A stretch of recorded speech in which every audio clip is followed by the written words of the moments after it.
The Harvest.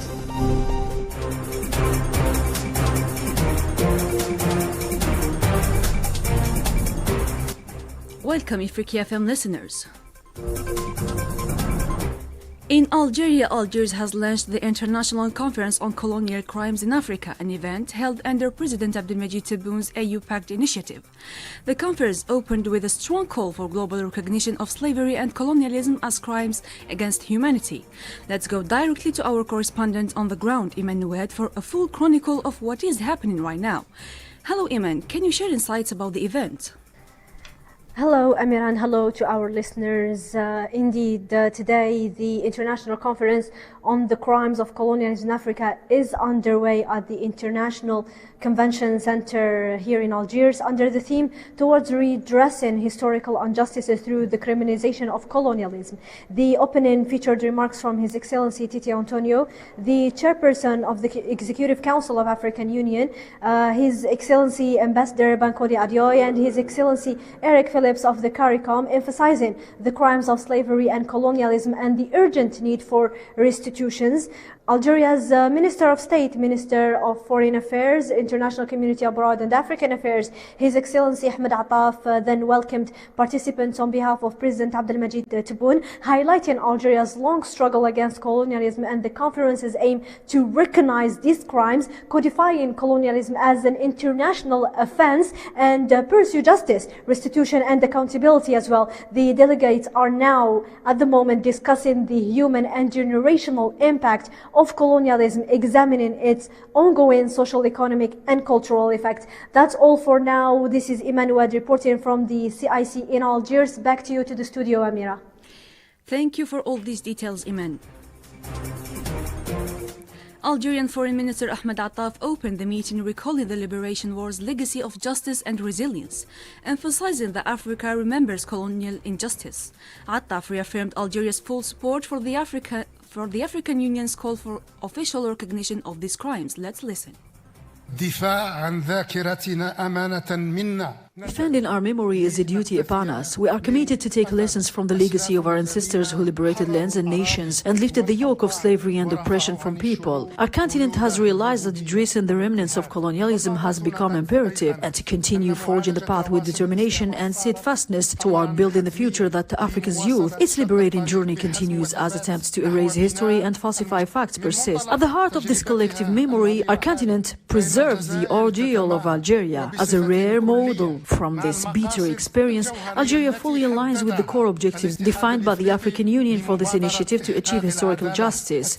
Africa has every right when it demands official and explicit recognition of the crimes committed against its people, when it calls for colonialism to be legally and internationally criminalized with no ambiguity or uncertainty. From his side, Bankole Adeoye, Commissioner for the Political Affairs, Peace and Security Department, read a statement on behalf of Mahmoud Ali Yusuf, the chairperson of the African Union Commission, highlighting that the impact of colonial crimes persists today and urging a unified African strategy to seek their formal criminalization through the UN, ACC, International Court of Justice and regional human rights bodies. Let's hear it. The task before this conference is both political, legal. Politically, Africa seeks full recognition by the international community that the transatlantic slavery, deportation, and colonizations were crimes against humanity and indeed acts of genocide against the African people. With continued consequences for our time today, legally speaking, Africa must now move from recognition to codification. Likewise, we consider this conference as a call for a consolidated African strategy to advance the criminalization of colonialism through the United Nations, the International Court of Justice, and the International Criminal Court, as well as other regional human rights bodies. Excellencies, at the heart of this agenda are people, survivors, communities, generations who continue to live with the legacies of the past colonialism. And Eric Phillips, Vice Chair of the CARICOM Slavery Reparation Commission, stressed the urgent need for Africa and its diaspora to unite in seeking restitution and compensation for centuries of slavery and colonialism. Let's listen. The many areas in which CARICOM has called for repair are outlined in the internationally acclaimed CARICOM 10-point plan for reparatory justice, which calls for an apology, repatriation programs to Africa, an indigenous peoples development program, establishment of cultural institutions, restitution of cultural property, cultural reconnection, and psychological healing. We also call for development through technology, debt cancellation, and monetary compensation. CARICOM has long held the conviction that a call for reparations will not only be the most consequential human rights movement of the 21st century, but will also propel a new phase of strengthened advocacy towards a successful claim when Africa and the African Union are fully on board with the reparations agenda. In the Western Sahara file, at the 49th UCOCO conference, political leaders, parliamentarians and NGOs delivered a clear message. It is time for France and the EU to take a firm stand on Western Sahara, as the UN once again reaffirms the territory's non-self-governing status. Participants called for urgent respect for international law and a firm defense of the Sahrawi people's right to self-determination. More with Widat Alawa.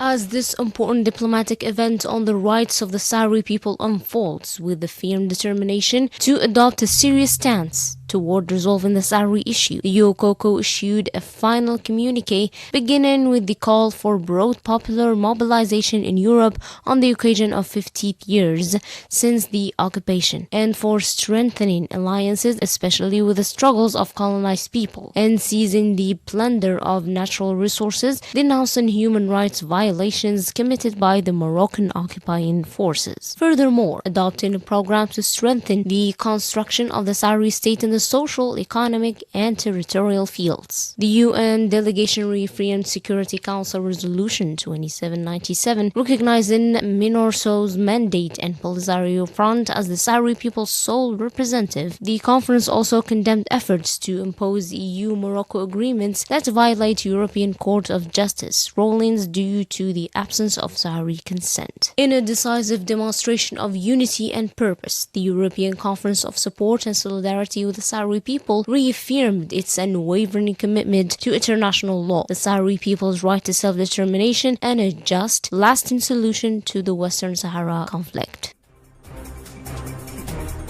In the security file, Nigeria, 12 young women kidnapped in Borno State a week ago have been released.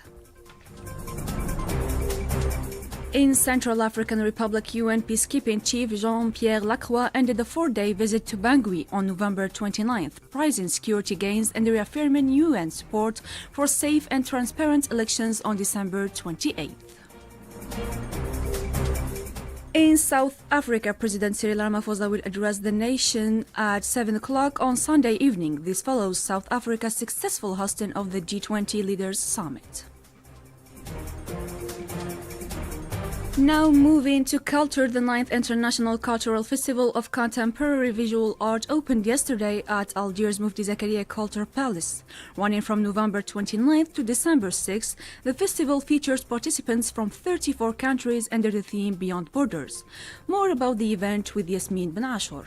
Bright colors and fresh ideas filled Algiers yesterday as the 9th International Festival of Contemporary Visual Art opened, with artists from 34 countries participating. The festival features works in a variety of styles and creative techniques, with artists sharing their methods and the stories behind their art. Minister of Culture and Arts Malika Bendouda said the event strengthens ties between Algerian and international artists and welcomed the participation of Palestine and the Sahrawi Arab Democratic Republic, noting that their art carries important messages. The festival continues all week with exhibitions, workshops, talks, and activities, highlighting Algeria's role in the global cultural scene. This concludes our news today. Wish you all a great evening.